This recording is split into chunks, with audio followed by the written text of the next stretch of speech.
¿Qué onda a todos de nuevo? En este video me voy a enfocar en la relación que tienes como fotógrafo y cliente o modelo, porque esto es muy importante para el resultado de tus fotografías. Cuando tomé esta fotografía ya íbamos en la última parte de la sesión. Aquí la cuestión es que de una fotografía casual pasamos a una fotografía más de moda o de revista. Y eso se debe a la relación que tuve con Tiare, que fue quien me contrató para su sesión de fotografías de cumpleaños. Durante una sesión me es muy importante ir conociendo al cliente o la modelo, ya que puedo ir conociendo cuáles son sus fortalezas y poder llegarlas a explotar. En este caso me di cuenta que era muy extrovertida y que era intrépida, ya que me contó en algún momento que le gustaba aventarse por la tirolesa.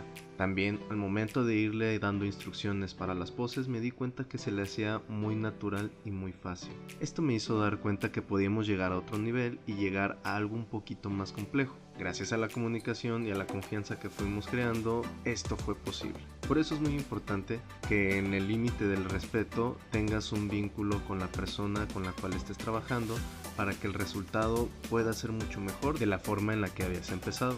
Así es como hace que el cliente tenga más confianza de darte todas las ideas que pueda llegar a haber tenido para su sesión. Porque seamos sinceros, al principio el cliente no te va a decir todas las ideas que ha tenido para su sesión, ya que no tiene tanta confianza. Porque por ejemplo, tal vez una de sus fotos era tirarse al piso, pero se le hace exagerado en un momento o ridículo. Pero ya con la confianza puede decirte esto y tú puedes aportar para que tal vez esa idea que pudiera ser ridícula para esa persona en realidad quede una muy buena fotografía y el cliente quede a gusto con el resultado. También esto ayuda mucho a que se sienta el cliente más relajado, ya que se siente en confianza contigo porque le estás dando a entender que te importa mucho que el resultado quede como ella estaba esperando. Y así vas a lograr fotografías que te aseguro que los amigos o los conocidos de tus clientes se van a llegar a sorprender, puesto que lo que más sorprende en una fotografía es la actitud de la persona que es retratada.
bien, hasta aquí ese video. Espero que les haya gustado el resultado de esta fotografía. Ya saben, dudas, comentarios, críticas son bienvenidos. Por favor, denle like, suscríbanse. Nos vemos en la próxima. Bye.